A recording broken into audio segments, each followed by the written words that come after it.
Hey everybody, Will here, back with another MSP Talks. Today I am with Scott Huxley of Syscom Business Technologies. Last conversation we had was with Will Slappy. I hope you got to check that one out. It was great. But today we're meeting with Scott.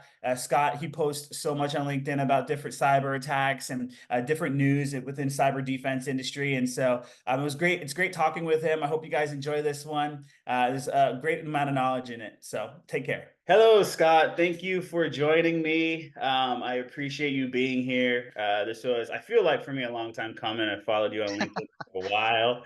And so always seeing you post, lots of great articles and great information about, cyber attacks and cyber defense and how do people stay alarmed and aware of what's happening in the industry. But I don't want to introduce you. I'll let you kind of do that. Please give our viewers an insight of who you are today. Yeah, thank you, Williams. It's a pleasure to chat with you today and give some insight. And I really started in this organization around, kind of 2016. Been in the industry for quite some time. Prior to that, also in the technology space.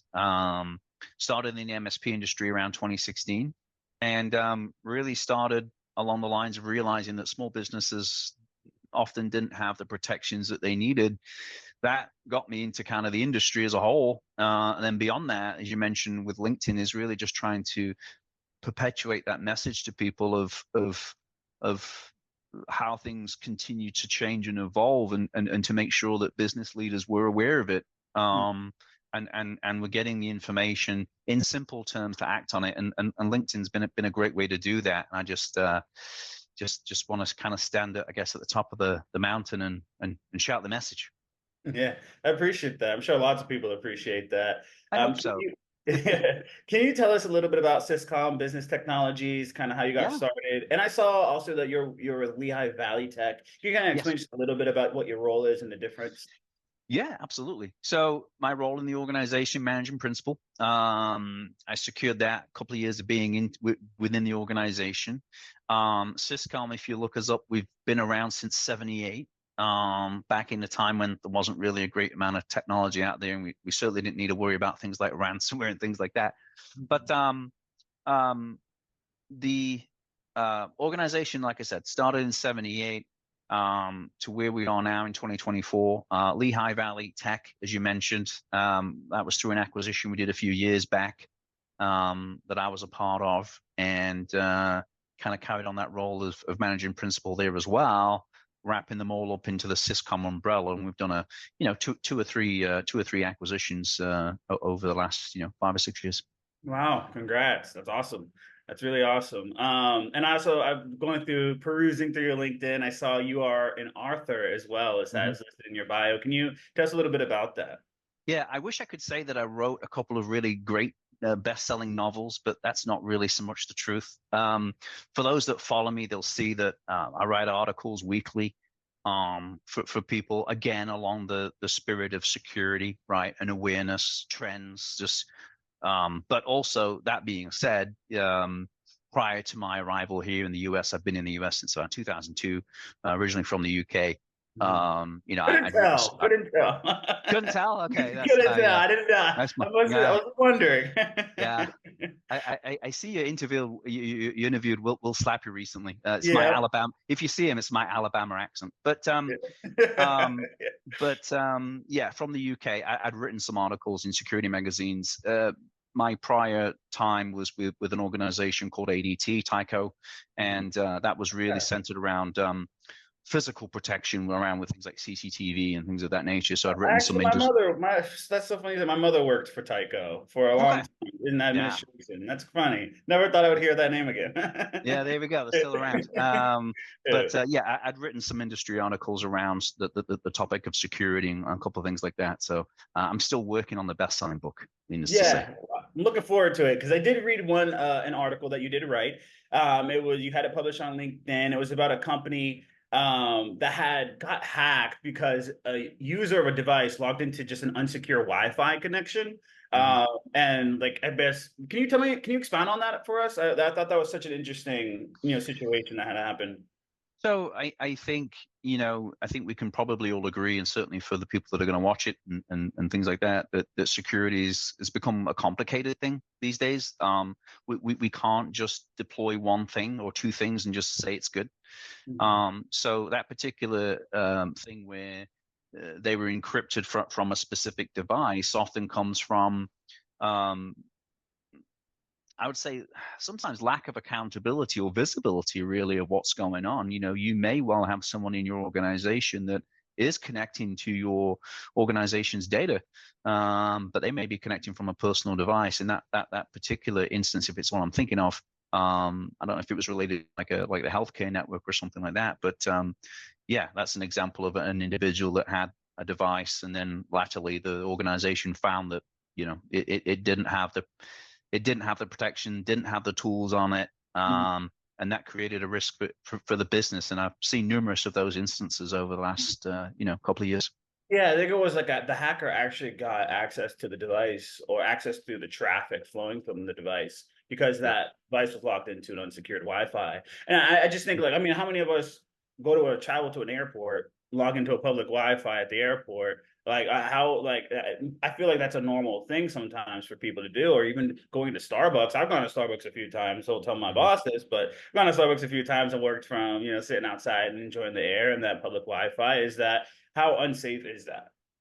Yeah, and I think so. If you think about industry events, right? So we talk about a specific security tool called Pineapple, right? Where you can pretend that I can spin up a network, and I've got a cell phone here on my desk, right? I can call that hotspot or whatever. I can call it whatever I want, and I think what people don't really realize is, let's say, for example, I've got all my security tools on that device. If it wouldn't take even someone like me could probably maybe figure it out how to go to Starbucks and spin up a Wi-Fi that looks very much like what you would expect to connect to. And to Mhm. your point, William, look, there's different people with different knowledge and expertise or whatever within tech. So lots of people would go to a Starbucks or an airport's a great example, Mhm. and see it says airport Wi-Fi, and quite frankly, not think twice about it. Mhm.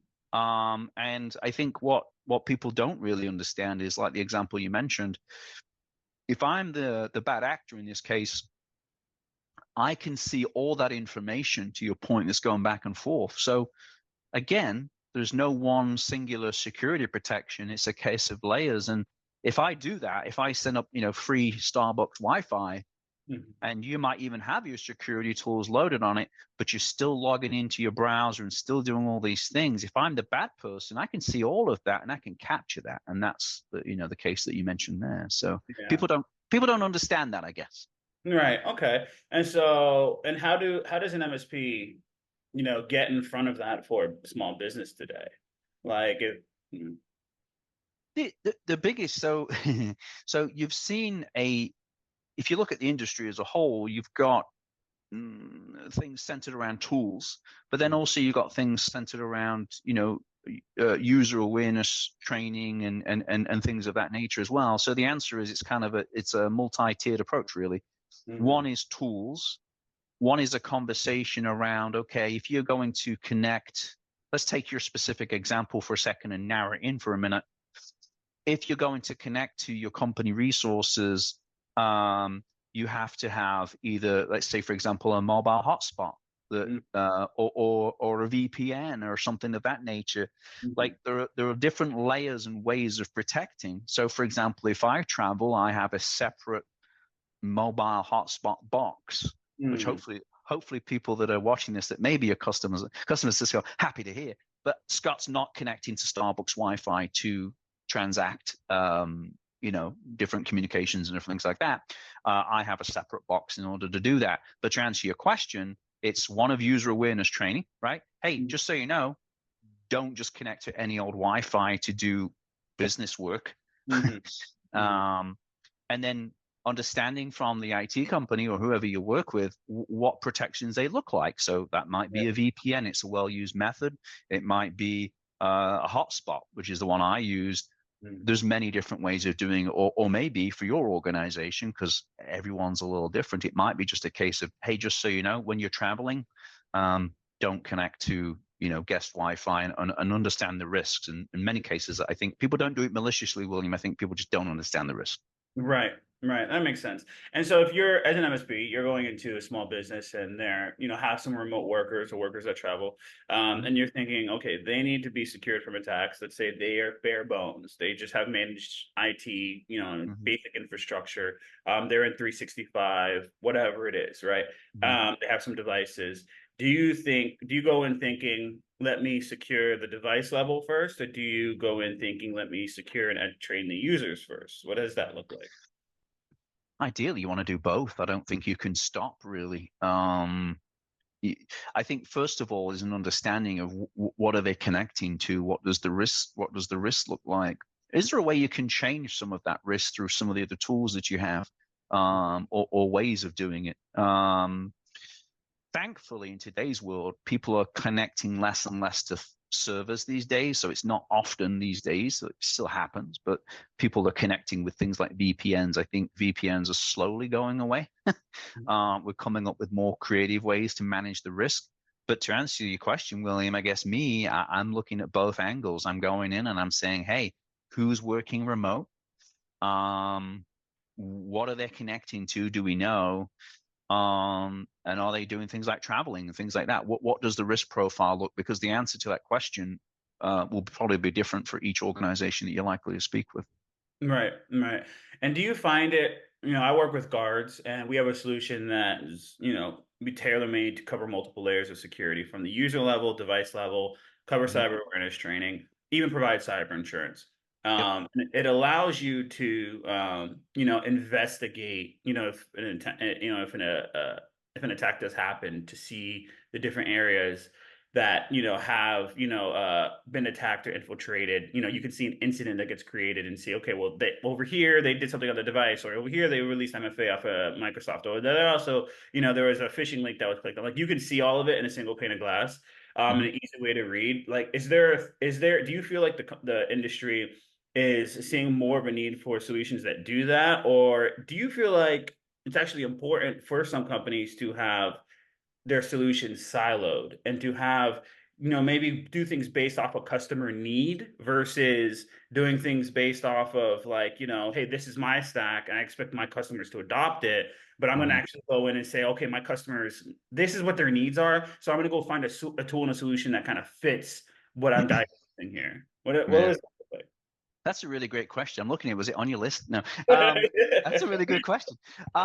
So I think you're going to come across different philosophies around it, right? So you've got the infamous single pane of glass that, depending on who you're asking in the industry, either loves it or hates it. Mhm. Um, and you've got two approaches, right? You've seen organizations create a more centralized version of things, and then you've got people that have then you've got people that have different siloed products to do Mhm. things. Mhm. If it was me, my preference is to more into a singular pane if I can, and Mhm. I'll explain why in a second, because I think there's dangers in both ways. So I'm more would be concerned about all these siloed operations that sit out of the sphere of what I'm a core offering, if you will, Mhm. because something's going to get missed. Whenever you have multiple solutions, there's a great chance that something um, um, doesn't get thought about or gets missed. Mhm. And a great example, without getting into the specifics and naming names, it wasn't me, but um, was a situation where I spoke with someone where the MSP had a managed SOC solution. They had a great EDR solution. These were all, recognized names, good solutions that did the job, and that would have afforded them the ability to, isolate an endpoint if there's an issue. Now, they're two separate products, by the way. So the managed SOC offering and the EDR solution that the MSP had chosen were from different vendors. That's not Mhm. necessarily a bad thing, to your earlier question. The client experienced a ransomware event, which is interesting given the fact that they have a managed SOC, so they're doing the right things. They have a great EDR, they're doing the right things. but they hadn't checked the box that isolated the endpoint. So when it was attacked at 2 a.m, it didn't have the expected outcome that either maybe the client expected or certainly definitely the MSP expected. And the answer as to why is, well, no one had checked the box. Wow. Would that box be checked with a more singular solution versus something that was distributed? I would like to think so, but there is dangers. So if I had a preference, I'm always leaning towards, hey, in an industry where we're training new people, bringing new people on board, constantly trying to upscale, constantly trying to adjust with change in the industry as well, because what we're going to talk about in a year from now is going to be different than what we're talking about today. If I can get it on one pane of glass, that would be my preference. Yeah. Okay, cool. Thank you. And I know we talked about cyber insurance being part of something Guards is doing. How important do you find cyber insurance today? Do you offer that to your clients? Is that something you guys are selling, or? We do through third parties. What I find interesting around it, I think one is through M&A actually, how many sometimes MSPs don't have cyber themselves. That's the first thing, which is kind of surprising to me, but happens. Number two, how many times that the existing IT company hasn't mentioned to the person I'm speaking with about it, like, well, they've never mentioned it. That's interesting to me. And I think the upside to the cyber liability conversation is one of the needs that you see in cyber liability forms are now driving the cybersecurity controls and protections. Hey, I just came to renew my cyber and they want this, this, and this. And when people are sending forms, it's not 4 questions anymore. It's like 4 pages. So I'm shocked sometimes by the lack of conversation around the topic in general, but I'm also encouraged by the positivity of the controls that are being pushed by the providers, because insurance providers, they would rather not pay. So yeah, it's an interesting one, but I am surprised the conversation doesn't happen more frequently. Yeah, it is interesting because, Guards, we've built our solution based off of what the underwriters are saying. Hey, this is what we would like to see at a, client site. And so we've built these controls not based off of like a NIST framework, but based off of what the cyber underwriters are looking for. But then it's like, and to your point, it's like, well, why would they want to give us the secret sauce when they don't even really want to pay out these policies anyway? So it's kind of funny. I find that an interesting take. I've always also had on my mind that, MSPs, I see a world like where MSPs are hacking back, right? Like I feel like teams like MSPs should have an ethical hacker on their team. Like if that incident when that person got the ransomware attack, should MSPs be guarding more or starting to build more to be on the offensive instead of just the defensive? Is that a possibility? Yeah, I think if it's the right size MSP, I think so. You've seen more. I've seen the elevation of roles or evolution of roles, really. So now you're seeing larger MSPs with things like CTOs, CISOs in some example. But I do, to your point, take the idea of being on more the offensive, because you can't play the defensive game any longer. I don't think. I've seen us add numerous tools over the last 3 or 4 years. Not because, no offense to the tool providers, not because we want them, because you kind of need them, right? Like you have to have them, can't not have them. So yes, I think there's a definite need for that. I think you'll see more people doing it, and I think you've already started to see it where MSPs now are having conversations around, yearly penetration tests and starting to have conversations around vulnerability management, things like that. Those things didn't really happen before. Very seldom. So yes, whether it's an ethical hacker, I'm not sure. I think it depends on the scale and size of the MSP. But I think to your question, yes, because you don't really have a choice to, because why?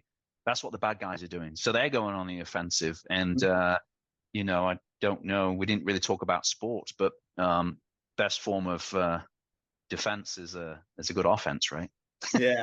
Yeah, you get these new basketball games going from 150 to 140, and you're like, what is going on? Nobody's playing defense anymore. Exactly. Yeah. It's all Yeah. offense, but it makes for a fun game, that's for sure. Yeah, well, it's a fun game if it's sport. If it's your business, that's maybe not so fun. So Right. you know what I Very mean. true. But I do agree with you. you're going to see more of it, and I think we're all challenged to be more proactive and in front of clients with tough questions. Well, the reason why I ask is because, I've seen case after case of not just in business but personal, where people have been hacked, and people have had identity theft, and from data breaches, and it just seems like these bad actors just keep getting away with it, right? And the more that they get away with it, the more it continues to grow, right? And so, how, like, question to you, how well do you think the government is handling the increase in cyber attacks? And and then, because that kind of bodes to my question of, like, should the MSPs take the, not almost like the vigilante style, but like take it into their own hands to really try to Mhm. bring some of these criminals to justice? I think the truth is the legal system and just government in general. Hmm. Let's be honest. I mean, I take down a political rant for a second, but they're always going to be slow to react, and I've lived under two different, I lived in the government in the UK and the government in the US, right? Governments seem to be the same regardless, in my opinion. They're always going to be slow, and there's maybe reasons why. We've seen the legal system be be much further behind than we would like them to see, right? Hmm. So I think that we can expect to see the government continue to be slow. I don't think that's going to change. You've seen people talk about regulation in the MSP industry, which I think is interesting to me. I don't know if it'll solve a lot of the challenges that we have. But I don't think that we can expect the government to come along and save us all. So in the meantime, we have to come up with our own ways of and means. And in an unregulated industry, which is what we're in, I think the answer to the question is, at the end of the day, we've got to keep continuing to doing the best for our clients Hmm. until such time, if it ever arrives, Hmm. where Right. government comes along and assists. So, I mean, you've seen a change. You've seen more robust mechanisms like CMMC.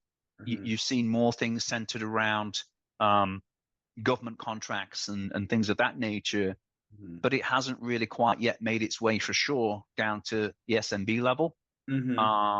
And I remain hopeful. My glass is always half full, but I think as people in this industry, whether you're in MSP or not, whether you're a client that buys MSP services or a service provider, you have to continue to keep putting your best foot forward.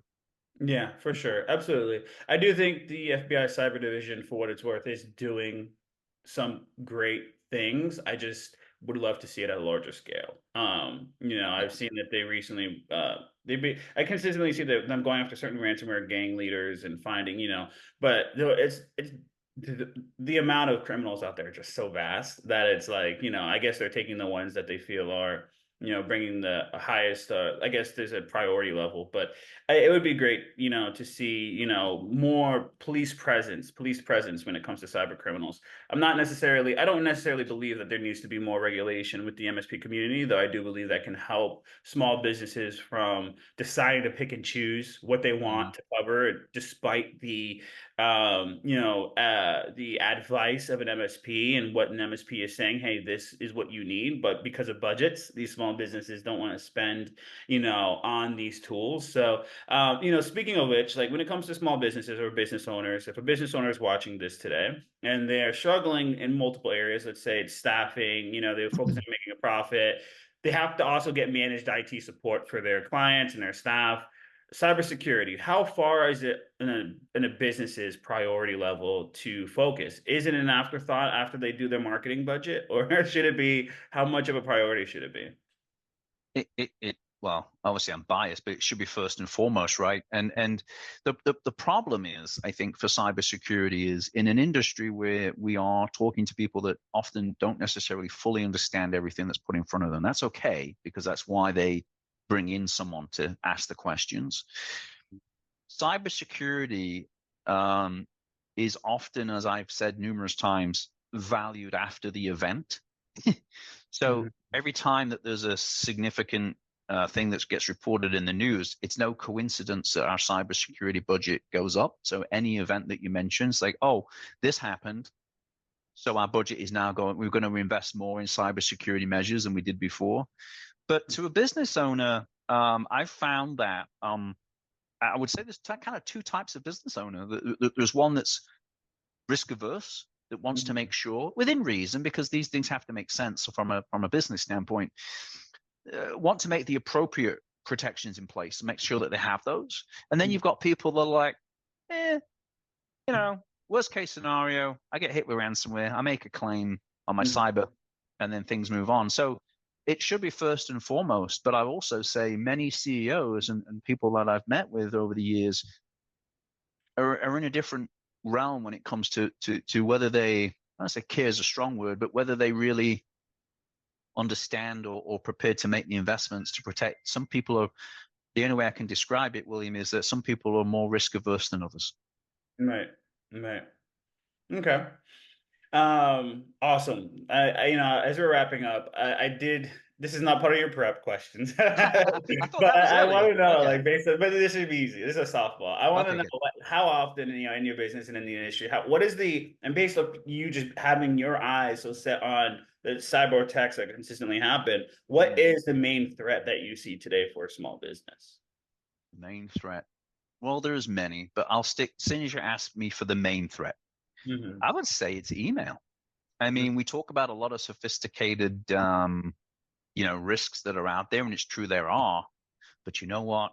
If I want to hack you today, email is probably going to be my easiest way to get you. So I would say email. And the fact that despite all these great things that the industry does, we probably don't touch on that enough, and we often don't protect it as well as we could. So yeah, I think it's the simplest. It's not very exciting, Mm-hmm. but it's probably the most factual in terms of being one of the biggest risk vectors. Is I'm going to send you an email, and you're either going to click on it, or it's going to take you somewhere, Mm-hmm. and then I'm going to get your information that way. So I would say email. Yeah. And they've gotten very sophisticated, from the domain spoofing to, you know, just the social engineering techniques that they're creating. I think email is pretty much one of the ones that I've seen. You know, I've even I'm putting myself out there. One of my you know, guards, we have our own solution, so we eat our own dog food, and so they did a phishing simulation on me. Yep. We had just hired a new HR representative, right? Mm-hmm. New HR. Adi, she's great. And right when she got hired, I'm in the middle of doing so many things. I get an email, and it's like, hey, we need you to update your HR information Mm-hmm. for our new head of HR that got hired. Please click this link, fill out the form. Yep. I clicked the link, quickly reading it, not paying attention to it too much. And I fell for it. And you know, it's crazy. And I think for me, I preach all the time, checking the, you know, the from address, you know, checking, you know, the content of the email, the signature, all these different things.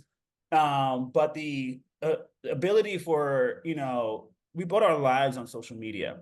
People can watch LinkedIn, see new hires. Sorry, I have my cat jumping up. We have they see new hires, wants to be on the podcast, see new hires, see new hires, and see what's happening real time in the company, and find ways to social engineer us. And so, what in your mind, like, do you think, like, what is the best way for a business to be prepared in those kind of instances of social engineering and protecting themselves from spear phishing, I think they call it?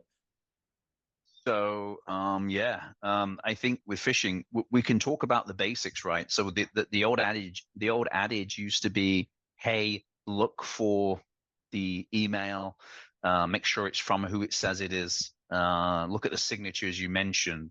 But the truth is, we talk about a lot of the external threats, but we don't talk a lot about the internal threat. So if an account got compromised or something like that, we're so focused on, hey, you got an email from me, and you don't get an email from me very often, so you're hyper vigilant.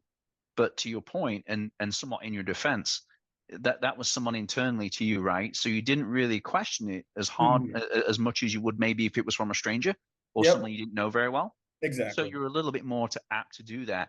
I think the answer is a mixture of user awareness training, as I mentioned earlier. So teaching the human being, right? Because everyone's at a different skill and knowledge level. And second of all, in the tech space, we have to do more to help protect the users from themselves, right? So there's lots of tools that you've probably seen some of them where you get an email and it says, hey, it says this email's from William, but it's not from William. Just before you go any further, take a look at it.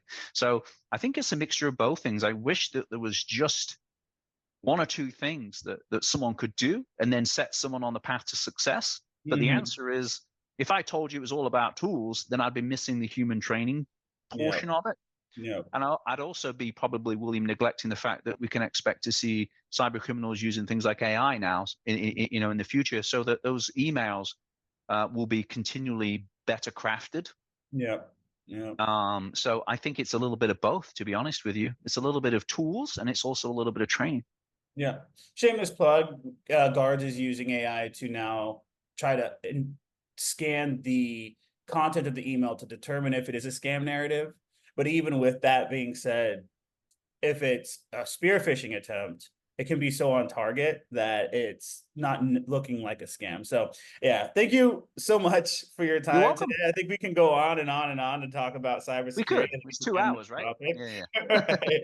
I appreciate you joining me today. I feel like I learned a lot. And for our viewers that want to kind of get to know you and follow your articles, I'm gonna go ahead and post, your LinkedIn link onto the post later today. And is there anything else you want to say? Say to wrap this up? No, I've enjoyed it. I appreciate your time. I'm sure that you'll be able to tell the viewers where to get a demo of Guards if they're interested, for sure. That'll be in the link in the comments, as they say. But it's been a pleasure to chat with you. And I hope that even if some people got one or two things from today's conversation, it's been helpful to them. Thank you. I appreciate your time today. And hopefully I'll be seeing you around. That's for sure. Yes, you will. Thank you. Take Yeah, care. take care. Bye.